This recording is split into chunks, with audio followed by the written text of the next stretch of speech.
How to delete Spotify Lite account permanently. So as you can see, we are actually on our Spotify Lite. So if you have a Spotify Lite account, it's actually the same as your own Spotify account. It's actually the same account, so you can head over and click on the settings. And then you can see all of these things right here. So what we can do is we can head over and click onto this account option. And they have in here a username and their email. If you want to delete it, you need to head over to your browser. So for example, let's head over right here to our browser.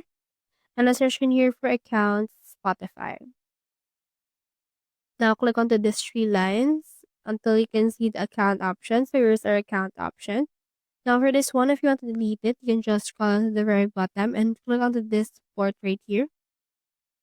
And then search in here for close or deactivate. Closing your account, we have in here that. Click on it right here. And then you can see this. So once it's done, you can head over and then just choose this option right here. So that's how you delete Spotify Lite account permanently. Hope you helped.